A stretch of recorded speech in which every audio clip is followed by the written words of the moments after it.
He's in the building!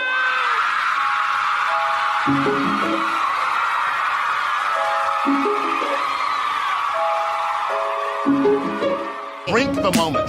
Drink it. I said empty your mind. Coquettish and coy. Ow. Ow. What? Yeah, there's people that are dying. The wickedly talented. More than great. It was historic. Crack is Whoa. Oh, good for you. I have to apologize. One of the hottest.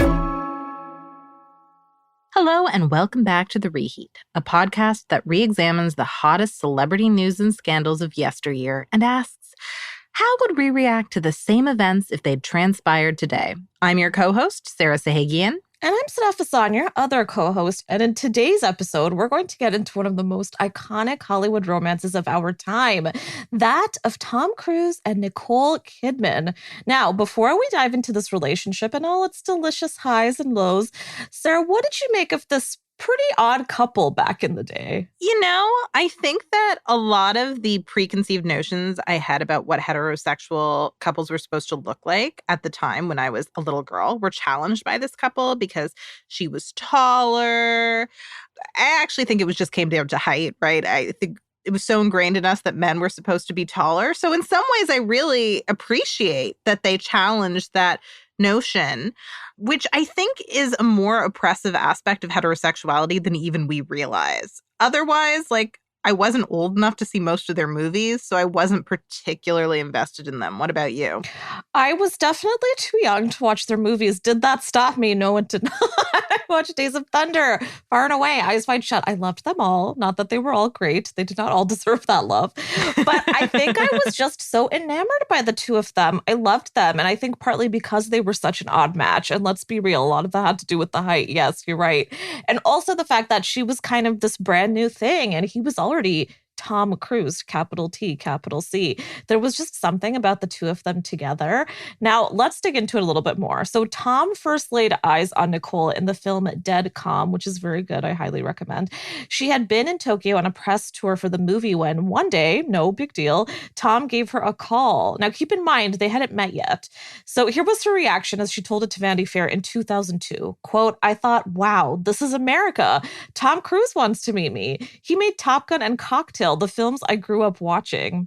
Now, soon, because he'd already fell a little in love with her after watching Dead Calm, and honestly, who wouldn't, he helped cast her in Days of Thunder, and the two were shooting in Daytona Beach, and the fireworks began. Nicole said, quote, he basically swept me off my feet. I fell madly, passionately in love. And as happens when you fall in love, my whole plan in terms of what I wanted for my life, I was like, forget it. This is it. I was consumed by it willingly, and I was desperate to have a baby with him. I didn't care if we were married. That's what I wished I'd done. Now, a few months later, Tom's divorce from actress Mimi Rogers was finalized, and he proposed to Nicole. And just as a reminder, at this point, Tom was already very much a hot item. He'd already not only been married, but dated Cher. Yes, Cher. His risky business co-star, Rebecca De Mornay, Heather Locklear, and Melissa Gilbert. He'd also already starred in The Outsiders, All the Right Moves, The Color of Money, Rain Man, Born on the 4th of July. He was dominating.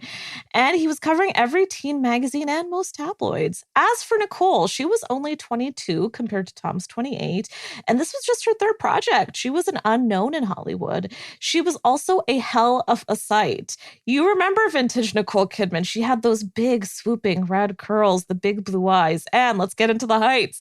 She had very strong 5'10" energy. Mm-hmm. Now, she was also very introverted, very shy. She still is kind of that way. Whereas Tom, I think we all know, is wilder, much zanier, to be generous. And he is 5'7". And again, as Sarah said, there is not a thing wrong with short men. In fact, again, that was one of both of our favorite points about these two. She often towered over him, and she said herself that he never minded her in heels, and the higher the better. That is a secure man, seemingly. Sarah, what did you make of the way these two looked together? They're both incredibly beautiful physically.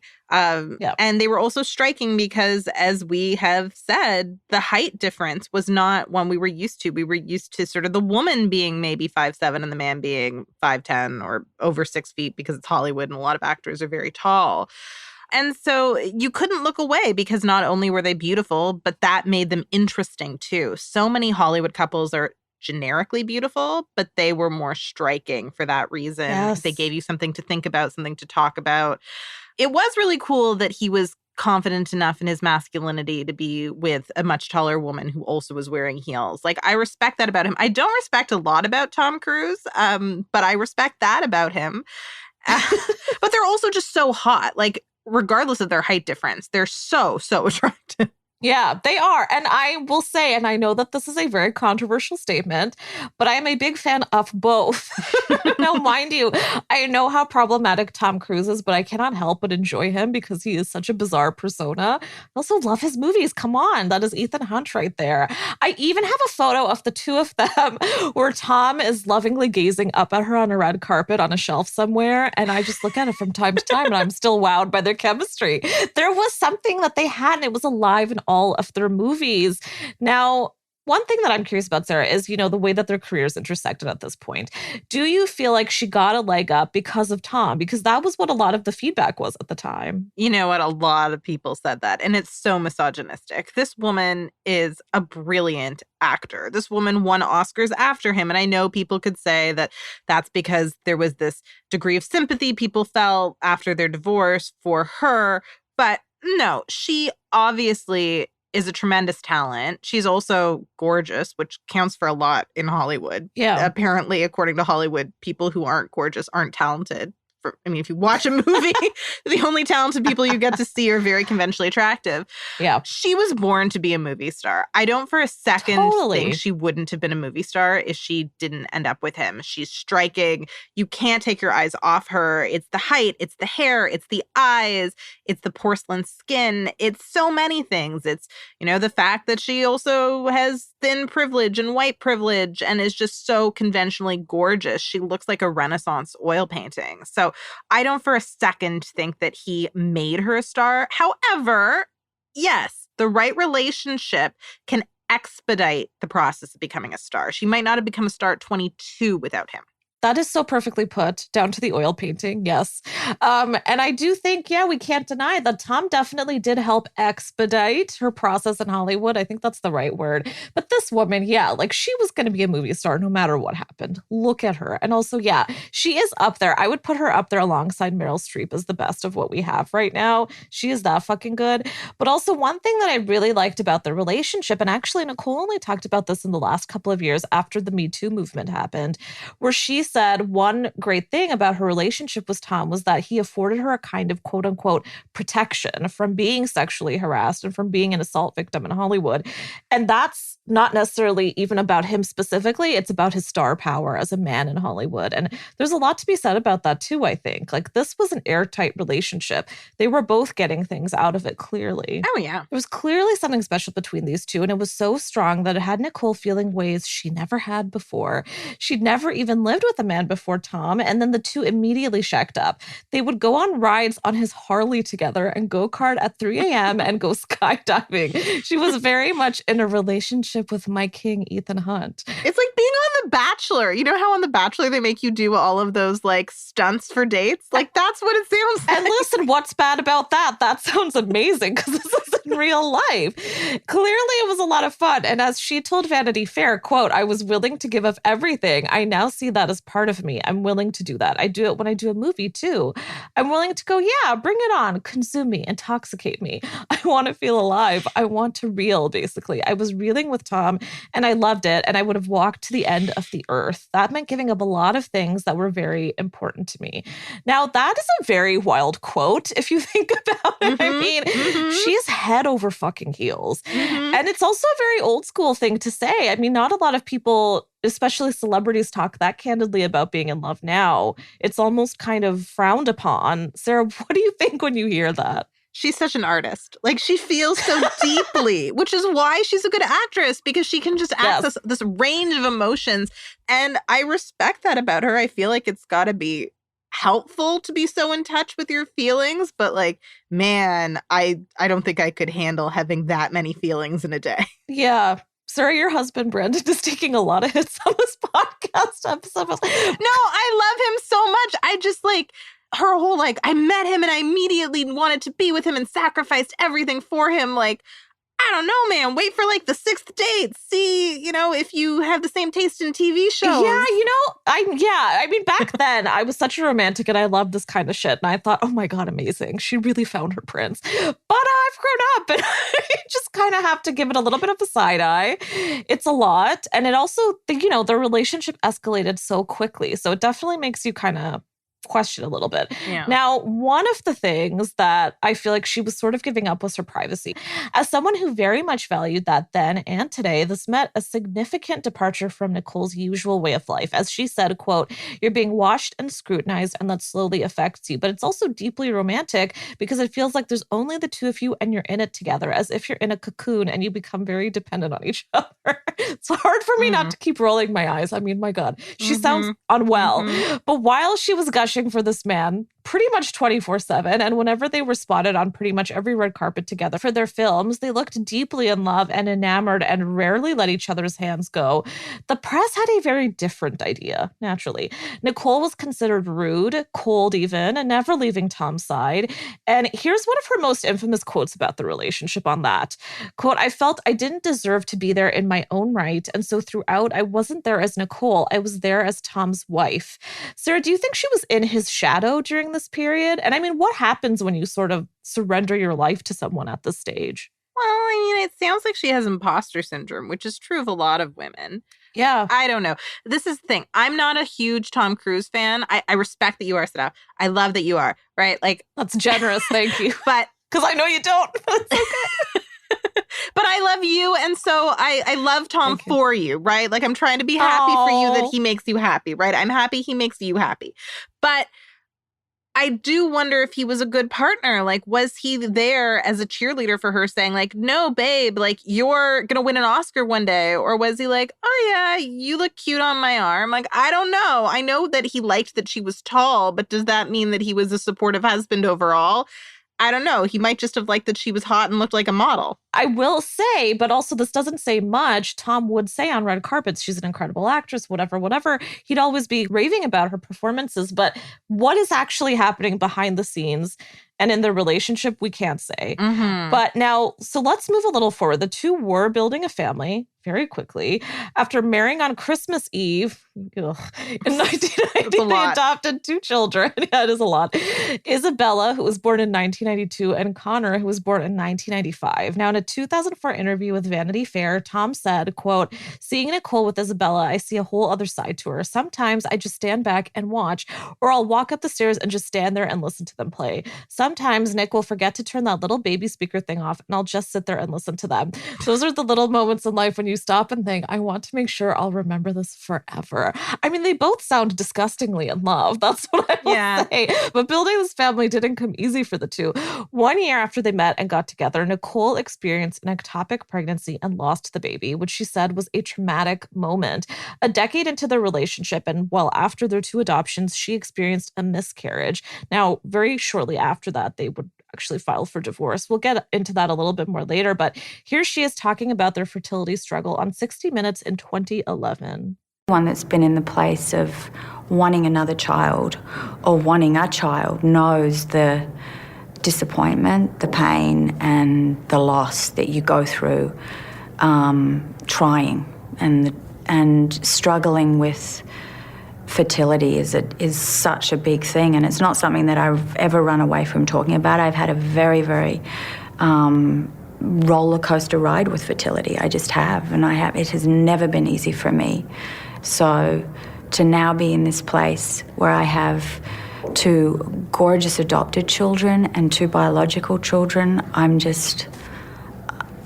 I can't believe that's what's happened in my life. Now, she, by the way, is referring to the other 2 children, Sunday and Faith, she had with second husband Keith Urban years later. But Sarah, how do you think those fertility issues might have played a role between her and Tom? I don't know. I mean, anything that's very anxiety-inducing, like a fertility struggle, can make it difficult to feel really connected to your partner. And when it comes to fertility struggles, sex often becomes more mechanical. It becomes about the end result. Intimacy falls by the wayside. It can be very difficult to keep the love and to keep the romance alive. But I just have to say that I really respect Nicole Kidman for speaking candidly about this. Infertility, especially when she was going through it in the 90s and the early 2000s, was still a very taboo subject. I mean, another person who spoke boldly about this was Connie Chung, who doesn't get as much credit for that as she deserves. Yeah.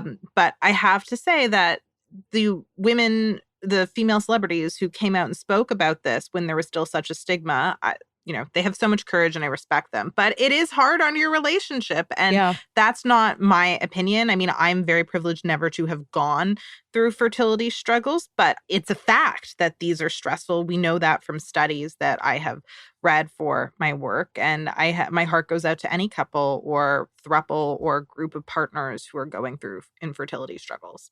Yeah, I'm with you. And this is one of those tricky things where we can't really guess what was happening, and it's also unfair to guess. But one thing I will say is they were one of the most famous couples at the time to adopt. It was kind of amazing that they were so verbal about it and open about it. And actually, adoption runs in Nicole's family, and she always said it was probably inevitable that she'd give it a shot. I think what was interesting is that it did become such a discussion topic around them when people were desperate to figure out what could have split them up. I think we are still very attached to the idea of the traditional family, and that doesn't include adoption. So the idea that these two couldn't have children on their own and biologically, I think, has people like scattering and panicking and thinking it must be because they couldn't have kids. And I think that's a little unfair. But again, we can't really know for sure. Clearly, it was something that was happening between them. Now, one can't discuss the Kidman-Cruz union without discussing the Church of Scientology, unfortunately. As a fan, this is where I know it all gets super problematic, I know. But Scientology is that wacko religion a lot of celebs and others follow. It's actually really more of an abusive and exploitative cult. But that's not just my opinion, that's actual fact. Tom is its most passionate advocate and has become the face of it really over the years, and is even good friends with its controversial chairman, David Miscavige, who is a monster. Now, Tom converted to Scientology after marrying Mimi Rogers, a fellow Scientologist. He claims it's done a lot for him, including curing his dyslexia. Sure, Tom.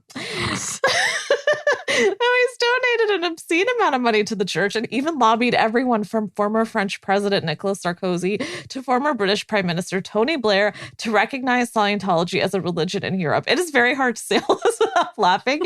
He also allegedly, and this is probably the worst, brought it to Jada Pinkett and Will Smith, who have long denied that they are Scientologists. However, they did briefly run a private Scientology school for children. Yes. So that's kind of hard to deny. And it's also, by the way, been confirmed that those two are involved by former Scientologist Leah Remini, who has, since leaving the cult, become a very delightful anti-Scientology activist. And I encourage you to read a lot of what she said about it.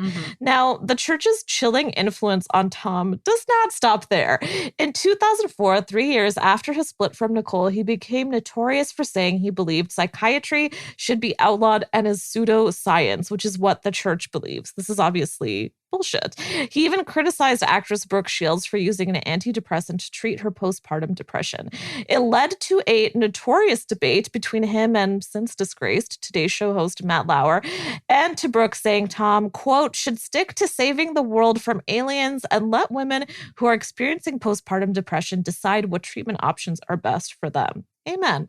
Now, Tom used his massive platform to further the stigma surrounding mental health. It was a shit show and frankly disgusting. He did apologize to Brooke, but the damage was done. I mean, when people hear what you have to say about that, you have that big a platform, it's going to get into somebody's head. Very quickly, his persona became complicated and controversial, and the church became inextricable from his fame. Sarah, when did you learn Tom was a batshit Scientologist? I think I was around 10 when I found that out. I think it was around the time of their divorce because I saw him on Oprah at some point. Maybe it was slightly before they got divorced. I think it was slightly before because Oprah was calling him out on being a Scientologist. Yeah. And he was trying to explain that, like, oh, you could be Catholic and be a Scientologist because there was this sort of rumor going around in Hollywood that he had pressured Nicole Kidman to convert, and she had been brought up a Catholic. Right. And so he was trying to defend himself by saying, oh, you could be both, but we choose to just be Scientologists. They're not mutually exclusive, but, you know, Nicole just chooses Scientology. It's not a cult, and I'm not forcing her to. I'm not sure if I remember this correctly. This is my recollection of what I saw as a child. Yeah. And from what I remember, Oprah was kind of incredulous. I could be projecting because I remember thinking like, this doesn't sound like a healthy marriage. Like, it sounds like you may have forced her to convert to a cult. Yeah, Sarah, you might be onto something. Now, before we dive into that a little bit deeper, why don't we take a little bit of a break?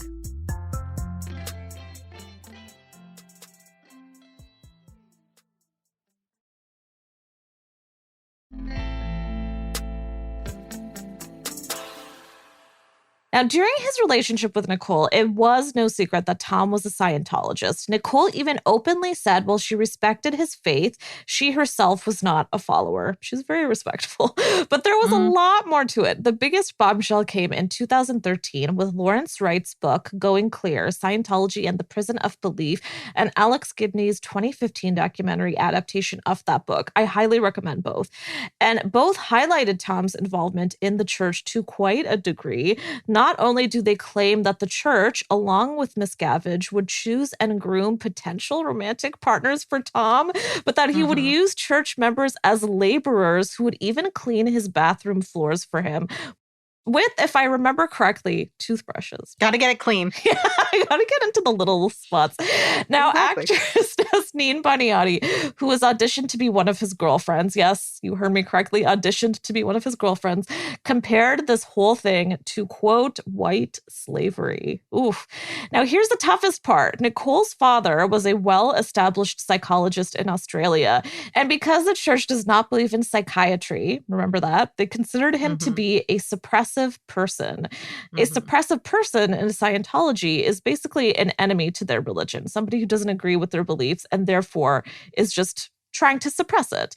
And therefore, Nicole was considered a danger to Tom and to the church.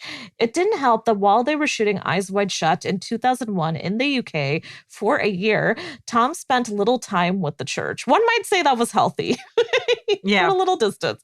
Now, Miscavige felt Nicole was getting between them, and so heads of the church hired investigators to look into her and even tap her phone. That second part was actually at Tom's request because Miscavige was raising his suspicions. So they also put the couple through numerous audits, which are sort of like personal interrogations. And the notes from those sessions would go straight to Miscavige. Not weird at all. Sarah, imagine if your husband sent notes to me about your therapy sessions with him, if you two were going through those. That would be a little strange, right? Yeah, that's not normal. That's not okay. Like, this is why I don't like him. I do agree he's a really charismatic action star, but I can't get over how icky he is. You have your head on, right? That makes sense. Now, here's a clip from the Going Clear documentary featuring one of the since departed church henchmen that goes a little deeper into how this created a wedge between Nicole and her two children with Tom. And so I arranged through the Scientology's consigliere to get a private investigator who physically installed a wiretap on her home. And those tapes would come in. And I forwarded them to Dave Miscavige. The church then turned its attention to their adopted children to turn them against their mother and make sure that the custody went to Tom. Tommy Davis, he was my liaison who had to do all the things that it required to please Tom Cruise while he was being put through the Scientology hoops by me. He also was part of this whole re-education program so that they would conclude that their mother was a suppressive person. And that was successful. It was all going according to plan. And of course, Miscavige would really pump the oxygen into that little fire, you know.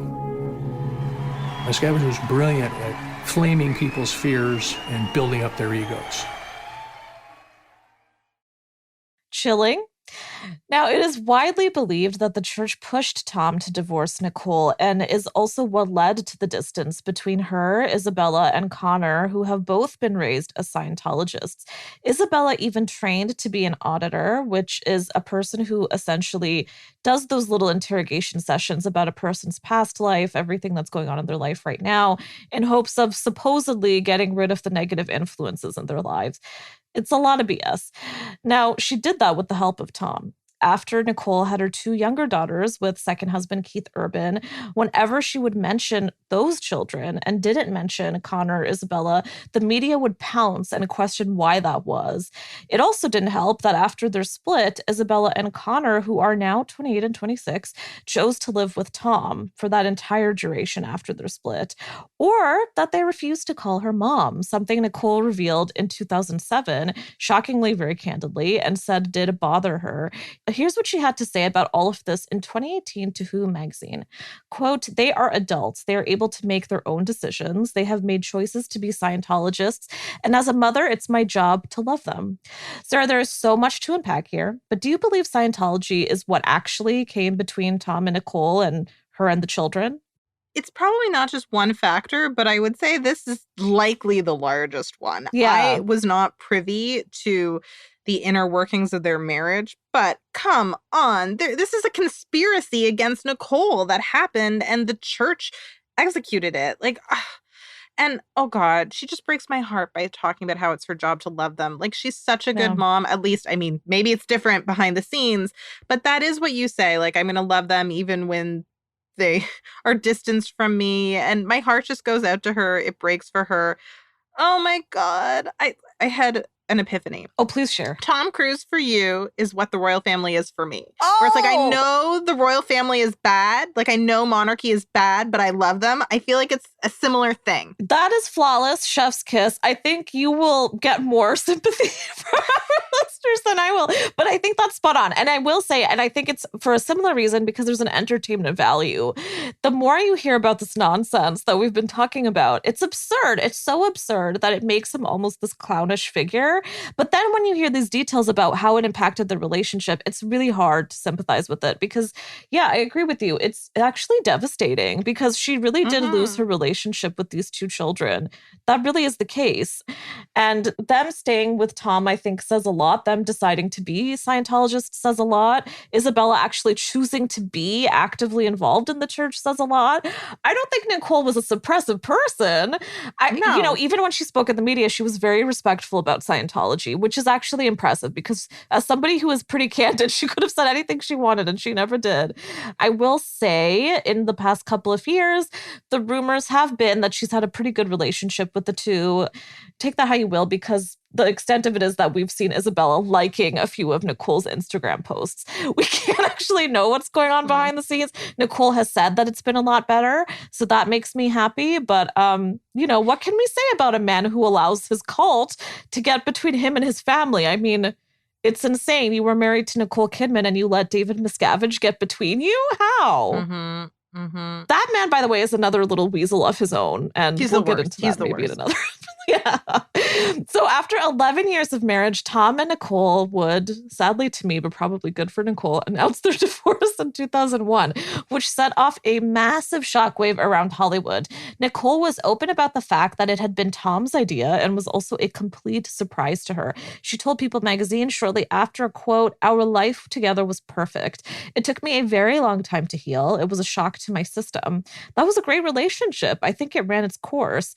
I was really damaged and not sure whether love and marriage was ever going to happen again to me." Now, the rumor is that Tom's go-to response on this was, quote, "Nicole knows why." Dun, dun, dun. No, I get that's a rumor. It's a bit ridiculous, but it could be possible. Who knows?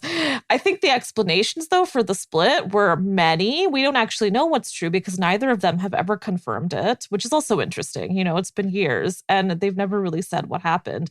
But those rumors of why they divorced ranged from the fertility issues to suggestions that one of them had to be gay to Scientology being what came between them. After all, the split came just after the two filmed Eyes Wide Shut, split, which is when Nicole said they'd never been happier, but when the church had also said it was never more suspicious of her and had to get involved. So it kind of does line up if you look at it that way. According to the divorce papers, Nicole even suggested counseling, but Tom refused. Nicole had to do countless interviews in that time and was actually super candid, again, as usual. Here's a clip of her discussing the divorce with Oprah shortly after. I'm in a position where if I start to answer any of the stuff, then we have 2 children who are 8 and 6, who are the most important things to us. Yeah. And as a mother, my job now is to protect them from anything or any scrutiny that they're going to get.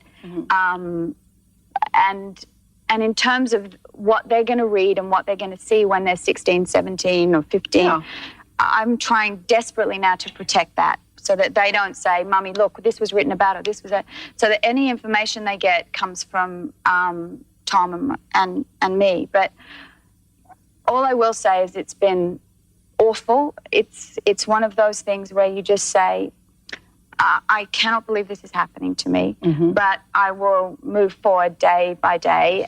Now, Nicole was also very firm on the fact that their marriage was real. She kind of had a habit of always pointing that out because I guess people thought it was all a publicity stunt. Tom's style was not to be quite as open, but to instead file lawsuit after lawsuit whenever anything was printed about their split. In that 2002 Vanity Fair interview, Nicole said, quote, I personally don't believe in doing huge lawsuits about that stuff. Tom does. That's what he wants to do. That's what he's going to do. You do not tell Tom what to do. That's it. Simple. And he's a force to be reckoned with. And God, if that doesn't give us a clue into what their dynamic was like, I don't know what does. Here's Tom in a very rare moment opening up about the split in an interview with Barbara Walters in 2002. So it has been a year, deliberate or not, where people have given her empathy and sympathy, and to a degree, you've come out the bad guy. You know, you talk about being a good guy and trying to do the right thing. It's anyone who's been in a relationship knows that's not how it goes down. And I think that it's something that is between us. Let me ask you one question that you can say yes or no to. Nicole reportedly suffered a miscarriage shortly after you filed for divorce. Did that pregnancy have anything to do with your decision? No, it didn't. No, it didn't. It's never simple like that. Obviously, Tom does not give us much here. No, Barbara notes that he was vilified after their split, and he definitely was, but Nicole also had a tougher time during their relationship, the way that the media was kind of eyeing the two of them all those years. But it does seem like someone had to be the enemy for this divorce, and it was very easy to put Tom and his lawsuits in that box. And I do have to say, I mean, it's devastating to hear someone who was so in love with this man and then say that they don't even understand why it came to an end, that they didn't even see it coming, especially after they had this beautiful year making a beautiful movie. Sarah, what do you make of the way they both responded to the divorce and handled it in the media? Well, the conspiracy theory in my home about why they got divorced abruptly shortly before their 10th anniversary. Yes, please, let's hear it. Was because, my father's a lawyer, so we talked a lot about the law growing up. In the state of California, all prenups are null and void after 10 years. So if you're going to leave someone after the 10-year mark, you're going to have to give them half of your stuff, right?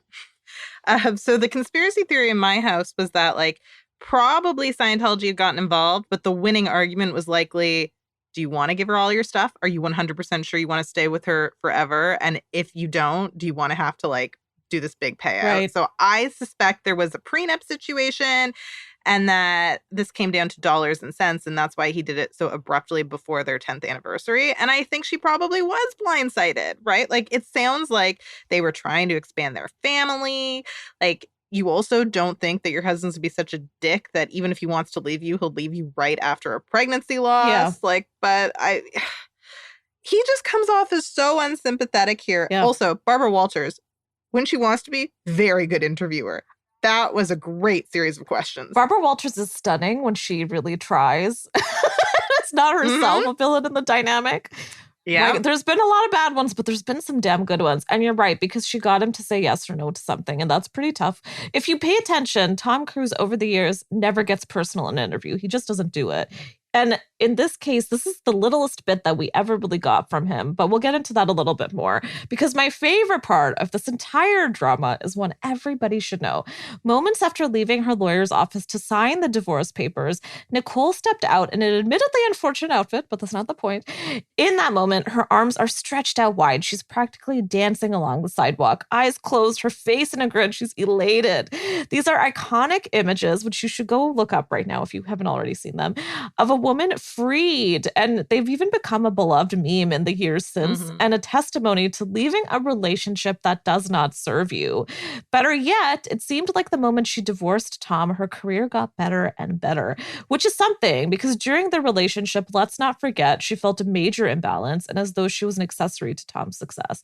After a minor break, she did Moulin Rouge, The Others, and then, of course, The Hours, in which she played Virginia Woolf and wore a fake nose. It was a good fake nose. These movies put her on an endless media tour when it was probably the hardest, and she had to talk about Tom quite a lot. But all that work paid off, because she was nominated for an Oscar months after their split for Moulin Rouge and won Best Actress for The Hours in 2003, just shortly after. Her career since then has, I don't need to tell any of you, skyrocketed. She dominates the big screen, the small screen, all the screens, and I'd say her career has even eclipsed Tom's. Good revenge. Here's the clip of her discussing this rise post-divorce during a Women in the World panel in 2015. So I then sort of embraced my own life and I got myself together, and it took me a number of years. And during that time, I worked a lot. The work was a great place for me to exist. And then that culminated in winning an Oscar. And that caused an epiphany, which was, this is not the answer. This is actually holding this gold statue and I was sitting in the Beverly Hills Hotel, and it was all extraordinary, and I was the loneliest I'd ever been. Nicole, naturally, did not stay lonely. She married country singer Keith Urban in 2006. The pair are still together and very much loved up, and again, share 2 daughters. Sarah, how much do we love this for Nicole? I think she's great. She's so gracious. She's so diplomatic. She's so poised. Like, I do find her genuinely inspirational, because it's not toxic positivity. She's not like, oh, things were always great for me at all. She does talk about hardship. She talks about trauma. I mean, we have to remember that she's an incredibly rich white woman, so it never gets that bad for her.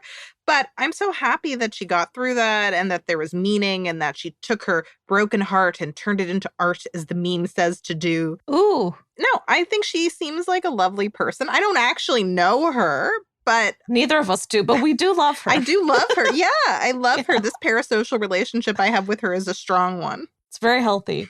It's ironic, because I think it's part of her appeal. She's like an old school celebrity. People don't really do this anymore. They are never this candid. And she does it in a way where she shares just enough, never too much.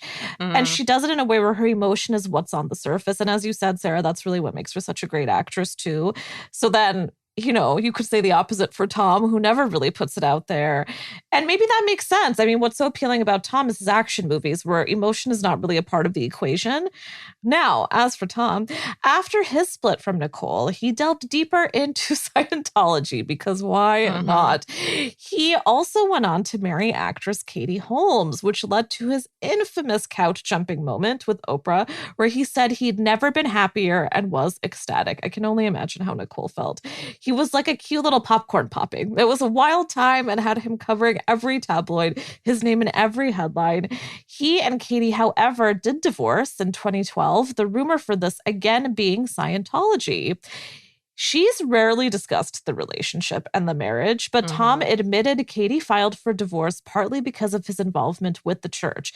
During his deposition for a defamation case against Bauer Media, whose publications claimed he abandoned their daughter Suri, Tom grew very angry when asked if Katie left him to keep Suri safe from the church. He said, quote, "There is no need to protect my daughter from my religion." Okay, Tom. Right. But as he was pushed by lawyers to answer the question, Tom admitted, "Did she say that? That was one of the assertions, yes."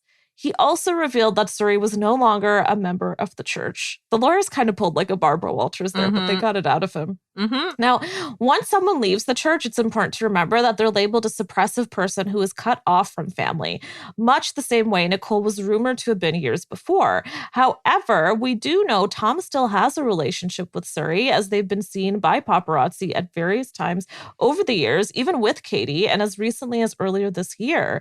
And as for his career, I am sorry to tell you all, but it does remain impressive.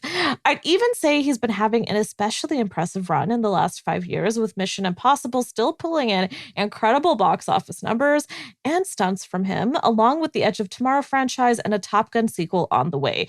The new rise may be due to his non-existent romantic life post-Katie. He was rumored recently to be with his Mission Impossible co-star Haley Atwell, but it was really a rumor. Yeah, I don't think it's true. It's worth mentioning, though, because Daily Mail, they love that relationship. Yeah, they do. Yeah, still, maybe it's best he stays away from romance, because there does seem to be something going on there. Whenever his personal life is not in the tabloids, he does way better career-wise, and people love to talk about him. Sarah, what do you think went through Tom's head from the time of his split with Nicole to a split with Katie? Has he changed? Or do we just blame Scientology? No. Okay. No, not very much. I don't think he does a lot of critical thinking about like, oh, how am I at fault? How can I change? Like, I think he is a super confident, hot, rich white guy who's like, I'm perfect. All the women I'm with are the problem. And my religion is perfect because I chose it, or it chose me, and I'm their messiah. And if they think I'm great, then it must be great. Like, I think he has incredibly healthy self-esteem. And I don't think he's very self-aware. So that's my very cynical take on Tom Cruise. I agree with you. He's having a bit of a renaissance. I think one of the reasons he's doing so well is he stopped trying to win an Oscar, which was never going to happen. Sarah. He's accepted who he is, which is a great action star. Like, honestly, his action movies are top-notch. He is a master of that genre. I don't think he has a lot of range. Sorry, you have not seen Magnolia, okay? I encourage you to go do that. He's playing himself. Yeah, this is a debate we're going to have later. I'm sorry. I didn't mean to be disrespectful. I know you love that movie, and I love P.T. Anderson, and you're right. He is good in that. I just think that P.T. Anderson cast him as himself. I think he understood. You're not wrong. You're not wrong. I mean, this is the thing. You cannot be disrespectful when Tom's whole thing is to be disrespectful. He's a mess. He's a goddamn mess. Yeah. It's impossible to defend him. Although I do also encourage you to watch American Made. That's another great one. Good movie. Yeah. Good movie. Great movie. Great performance. Anyway, is he a mess? Absolutely. And I think part of the reason it's easier for me to be a fan lately is because he's not schlepping Scientology every other second lately. And the media is helping him do that. I mean, how many segments has he had with James Corden where they're just hanging out together and having a great time, and Tom feels like the friendliest, nicest, most awesome man, which, by the way, is part of his public persona, that he's so nice to everybody and he's so giving. And he's got a little bit of a Tom Hanks reputation in that way, which is obviously in conflict with who he seemed to be in his relationships. I agree with you, Sarah. I think, how has he never looked back on this and thought, if he was so in love with Nicole and then so in love with Katie that he jumped on Oprah's couch with I believe, his shoes on, then why did he never stop and think, okay, this is not a three-way relationship with David Miscavige. This is the two of us. I got to make it work. It doesn't really make sense to me. And I hope that he does think about it one day, but it does seem like this is his priority in life. Devastating. This brings us to our final segment, Hindsight is 2021, where we choose the one moment that we might have handled differently if we were the subject of this story. I shouldn't have done that. Sarah, what would that be for you? I mean, if I were Tom, everything. Like, I would just do everything differently. And I also wouldn't post-divorce. This is the thing that I think is the most disrespectful. Post-divorce, when he's rebuilding his love life, he jumps on Oprah's couch in his shoes, as you mentioned. He ruined Oprah's couch. Like, he did. No, that's not okay, right? Like, you don't do that. I'm sorry. That's sacrilegious. Not okay. Oprah is my religion, okay, Tom? So I will fight you if you disrespect her, okay? So I co-sign this. That's my big thing. What about you? I fully co-sign that. I'm with you. All I personally want is for Tom Cruise to realize he could be the star he started out as, with less of the crazy if you just leave it all behind, because I do think that that is ultimately what drove him and Nicole apart. I really think that's it. Yeah. And, you know, Hollywood does love its eccentric, so he's always going to have a place. Nicole's also always going to have a place, more so probably for her actual talent and great personality. But I do believe Tom let the church get to him in his relationships with Nicole and Katie. And that's heartbreaking because I also really do think he was in love and particularly had something special with Nicole. Go back and look at any photo of him gazing at her, okay? And you will see it too. I think the power trip the church gives him, though, is just too strong and nothing else compares. As you said, they do see him as a messiah. That's not even mincing words. And it's become more significant to him than possibly even his family. And that's unfortunate because I'd really like to fangirl Ethan Hunt in peace, okay? Now, on that note, we've reached the end of this episode. In our next one, we're going to be talking all things momagers and dadagers. And I don't just mean Her Highness Kris Jenner. You don't want to miss it. Now, if you want to hear more from me, you can find me on Twitter at _Sadaf Hassan. Sarah, where can our listeners find you? Listeners can find me at Sarah Sahagian. And if you liked this podcast, please rate, review, and subscribe so other listeners can find us too. Thanks for listening.